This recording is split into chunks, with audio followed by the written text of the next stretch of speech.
देखो बच्चों, इस क्वेश्चन में हमें क्या बताना है, इसमें वाटर, कार्बन डाइऑक्साइड और मीथेन का मोलर मास बताना है। ठीक है बच्चों, देखो मोलर मास का मतलब क्या होता है कि इतनी क्वांटिटी 6.022 इंटू 10⁻23 क्वांटिटी या एंटिटी, उसका मास बताना होता है। ठीक है, वाटर, पहले वाटर को ले रहा हूं।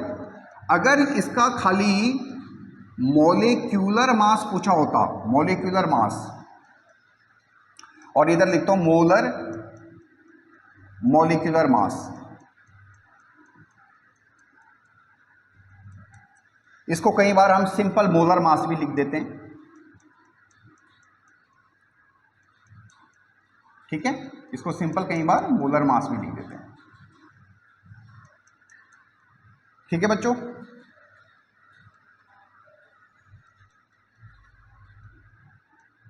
अगर हमें मॉलिक्यूलर मास निकालना है तो जो जितने इसमें एटम प्रेजेंट हैं सबके मास को हम ऐड कर देंगे। हाइड्रोजन का हमें दिया हुआ है 1.008, ये आपको रटने नहीं होते, ये आपको एग्जाम में दिए हुए होते हैं। और ऑक्सीजन का हमें दिया हुआ है 16.00। ठीक है, तो ये हमारे पास हो जाएगा, यहां पे कर देता हूं 16 प्लस 16.00 यानी 18.016 यू हो जाएगा। ठीक है, ये एक मॉलिक्यूल का मास हो जाएगा, किसका? वाटर का। ठीक है बच्चों, और अगर हमें मोलर मॉलिक्यूलर मास चाहिए, मोलर मॉलिक्यूलर मास चाहिए, तो इसी मास को 18.016 को हम 6.022 इंटू 10⁻23 से मल्टीप्लाई कर देंगे, तो ये हमारे पास आंसर आ जाएगा। देखो इतना यू आंसर आ जाएगा। ठीक है, अब देखो ये ध्यान रखना इस बात का, इसी यू को मेरे बेटा, ये जो इतनी क्वांटिटी है यही हमारी ग्राम में कन्वर्ट हो जाती है, 1 ग्राम में कन्वर्ट हो जाती है। तो यानी हम इसको ऐसे भी लिख सकते हैं 18.016 ग्राम पर मोल।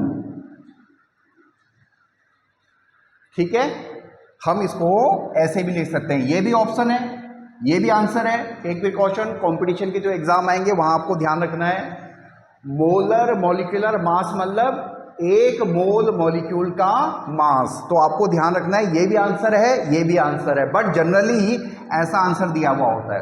ठीक है, ये भी प्रिकॉशन रखनी है आपको, खाली मॉलिक्यूलर मास कहा है तो आप खाली यू लगाओगे, और अगर मोलर मास बोला है तो आप ग्राम लगाओगे। ठीक है, जैसे वाटर का केस था, हमारे पास मॉलिक्यूलर मास आया 18.016 यू, यानी 1 मॉलिक्यूल का मास है इतना। ठीक है, और 1 मोल मॉलिक्यूल लें अगर हम, यानी इतने मॉलिक्यूल लें हम, तो उनका मास आ जाएगा 18.016 ग्राम पर मोल, इसलिए पर मोल लिखते हैं, यानी 1 मोल का मास इतना है। ठीक है, सेम आर्ग्यूमेंट में अगर आपको ये समझ में आ गया तो सेम आर्ग्यूमेंट हम CO2 के उसमें भी कर सकते हैं। ठीक है, इसको एक बार अब कर देता हूं,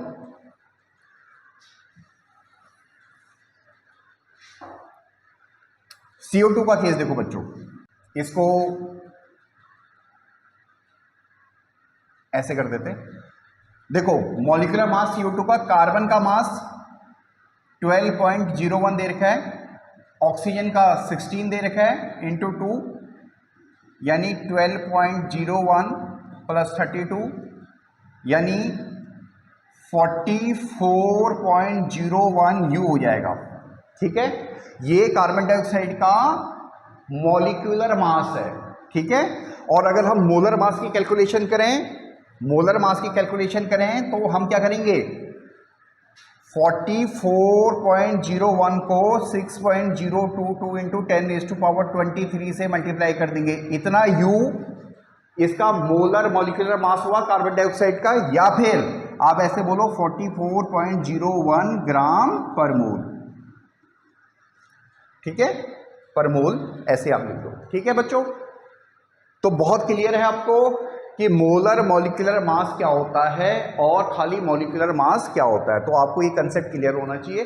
अब हमारा एक थर्ड पार्ट है गया CH4 मीथेन। ठीक है, तो उसको भी हम कैलकुलेट कर सकते हैं। कार्बन का दे रखा है 12, हाइड्रोजन 4 है इसमें, एक हाइड्रोजन का मास है 1.008 यू,